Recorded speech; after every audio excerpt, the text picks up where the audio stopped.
Hello Jollinatics! Welcome back to our channel. Naghahanap ka ba ng resto kung saan pwedeng mag-celebrate ng Valentine's? Or kahit bonding lang with your families and friends? Well, for today's video, meron kaming isi-share sa inyong Japanese resto na hindi lang nag-o-offer ng masasarap na Japanese food and pati na nga rin sa dining experience mo all throughout, para ka na rin talagang nag-trip to Japan. Bali, ito nga pala yung Totemo Oishi na located dito sa may SM Save More Harvest Marketplace, Alapan, Imus, Cavite. Madali mo nga lang ito makikita dahil sa exterior pa lang, sobrang agaw pansin na talaga yung pagka-Japanese theme ng resto nila.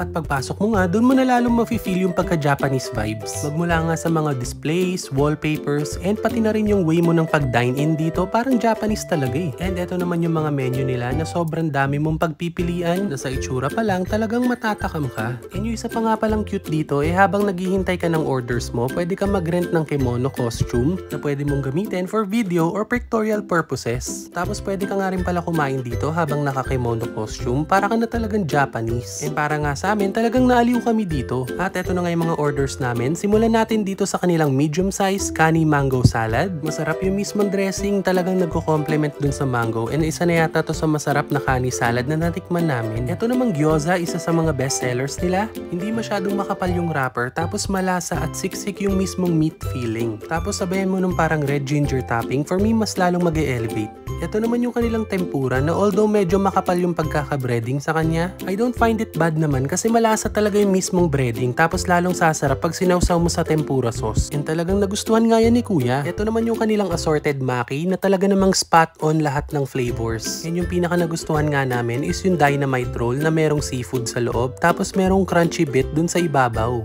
Ito naman yung kanilang tonkotsu ramen na firm at buhaghag yung noodles. Nasa lighter side pero creamy yung lasa ng broth. Good for sharing na nga pala tong in-order namin, tapos meron ng kasamang generous amount of pork chasu. And para sa akin nga, sulit na to kasi nagustuhan ni Bunso. And kung may kasama nga kayong mga bata, talaga marirecommend namin tong ramen nila. For kids meal naman, in-order namin tong bento karage. Nakita nyo naman, super loaded meal na talaga at approve kay Kuya. And for drinks naman, sinubukan namin tong dalandan cucumber. Refreshing at masarap yung pagkadalandan flavor niya.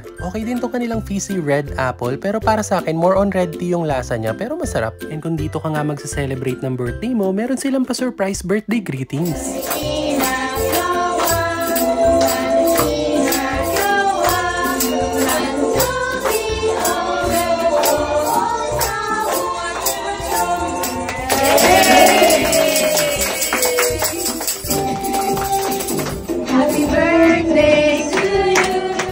So there you go, Jollinatics. I hope nabigyan namin kayo ng idea kung saan magandang mag-celebrate ng Valentine's. O di kaya naman naghahanap ka lang ng pagpo-food tripan along with your friends and families. Then this Japanese resto is really a recommended place for you. And kung natakam at nag-enjoy ka nga sa video na to, please don't forget to like, share, and follow our page for more videos like this. And as always, thank you so much for watching!